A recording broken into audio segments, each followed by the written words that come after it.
तो बच्चों, let's read a question and that is most living organisms cannot survive at the temperature above 45 degrees Celsius.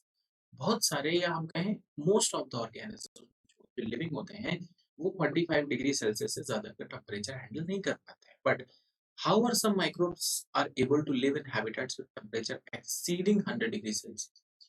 कैसे possible है कि कुछ microbes 100 degree Celsius से भी ज्यादा के टेम्परेचर पर रह लेते हैं। पहली चीज तो ये समझिए कि जो नॉर्मल ह्यूमंस या फिर हम कहें नॉर्मल ऑर्गेनिजम्स हैं या जो मोस्ट लिविंग ऑर्गेनिजम्स हैं वो हाई टेम्परेचर्स पर क्यों नहीं रह पाते। तो हाई टेम्परेचर का डायरेक्ट डायरेक्ट इफेक्ट जो होता है वो प्रोटीन के स्ट्रक्चर पर पड़ता है और हम यहाँ लिख सकते हैं डिसरप्ट्स द प्रोटीन स्ट्रक्चर। प्रोटीन का जो स्ट्रक्चर होता है वो हाई टेम्परेचर पे डिसरप्ट हो जाता है जिसका अल्टीमेट इफेक्ट जो होता है वो बॉडी पे पड़ता है और इसीलिए क्या होता है डिस्टरबेंस क्रिएट होना स्टार्ट होता है बॉडी में और इसीलिए ज्यादातर लिविंग ऑर्गेनिज्म क्योंकि प्रोटीन का ब्रेक डाउन स्टार्ट हो जाता है नहीं रह पाते। बट माइक्रोब्स जैसा मैंने कहा कि यह क्वेश्चन में हमसे बोला जा रहा है कि माइक्रोब्स ऐसा क्या करें। फर्स्ट ऑफ ऑल जब हम 100 डिग्री सेल्सियस के टेम्परेचर की बात करते हैं जो नॉर्मली होता है तो ये हमें मिलता कहाँ है, ये हमें मिलता है हाइड्रोथर्मल वेंट्स। ये वेंट्स जो होते हैं ये सी बेड पे मिलेंगे या फिर हमें वोल्केनोज में भी ये चीज क्या होगी दिखेगी। ये ऐसे रीजन्स हैं जहाँ पे एक्सट्रीम टेम्परेचर होता है। ध्यान रखिएगा ये एक्सट्रीम टेम्परेचर इन माइक्रोब्स के लिए नहीं, ये हमारे लिए है। ये वहां पे आराम से रह लेंगे लेकिन होगा कि अगर हम इनको उठा के नॉर्मल टेम्परेचर पर रख दें तो वो उनके लिए एक्सट्रीम है।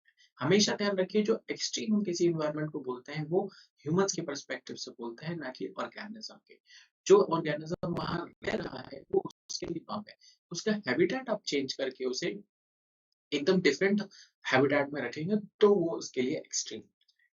तो ये हाइड्रोथर्मल वेंट्स जैसा मैंने बताया सी बेड पे होते हैं और वॉल्केनोस के पास ऐसा टेम्परेचर मिलता है और इसमें इनके पास दो अडेप्टेशन होते हैं जिसकी वजह से ये ऐसा कर पाते हैं। पहली बात तो इनके पास आ जाता है ब्रांच्ड चेन लिपिड्स। पहला रीजन हम यहाँ पे क्या लिख सकते हैं, branch chain lipids in the cell membrane. ये सबसे बड़ा रीजन होता है क्योंकि होगा क्या इससे, लाइक हमने भी कह दिया कि जो हमारी सेल मेम्ब्रेन है उसमें क्या हो रहा है ब्रांच्ड चेन लिपिड्स आ गए जिसकी वजह से होगा क्या कि मेम्ब्रेन की जो फ्लूइडिटी है वो रिड्यूस। हम यहाँ पे क्या लिख सकते हैं, रिड्यूसेस मेम्ब्रेन फ्लूइडिटी। जिसकी वजह से होगा क्या कि जो एक्सचेंज होता है मटेरियल का मेम्ब्रेन के अंदर बाहर जो एक्सचेंज होता है वो क्या हो जाएगा रिड्यूस। तो जो चीजें बाहर से अंदर आ रही हैं वो अंदर के स्ट्रक्चर को डैमेज नहीं करेंगी और अंदर जो सेल है उसके अंदर का एटमॉस्फेयर तो ऑलरेडी ऐसा है कि ऑर्गेनिज्म को वो फेवर कर रहा है। इसके अलावा जो दूसरा रीजन हम यहाँ पे लिख सकते हैं कि भाई इसके अलावा क्या चीज है जो अलाउ करती है कि भाई ये ऐसे एक्सट्रीम इन्वायरमेंट्स में रह सकें। अगेन ये एक्सट्रीम इन्वायरमेंट्स ह्यूमंस के लिए है, उन ऑर्गेनिज्म के लिए नहीं। तो जो दूसरी प्रॉपर्टी है जिसे हमें याद रखना है वो ये है कि minimum amount of free water इनके पास क्या होता है, जो फ्री वाटर होता है वो उसका बहुत मिनिमम अमाउंट। इससे होगा क्या, जब भी सेल के साइटोप्लाज्म में वाटर कम हो जाता है ये क्या प्रोवाइड करता है, ये प्रोवाइड करता है रेजिस्टेंस।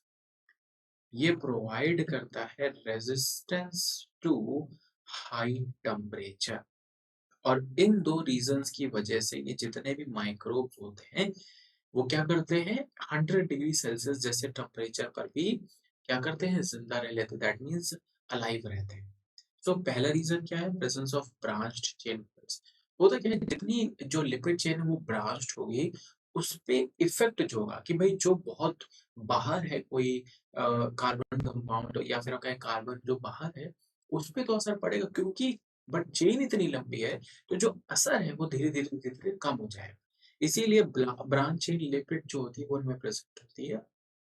और जो minimum amount of free water जैसा मैंने बताया कि साइटोप्लाज्म में वाटर होता है और वाटर की वजह से ही बहुत सारे चेंजेस आते हैं बट ये क्या करते हैं वाटर को ही कम कर देते हैं। जिसकी वजह से इन्हें रेजिस्टेंस मिलता है high temperature. I hope this will help you. Thank you.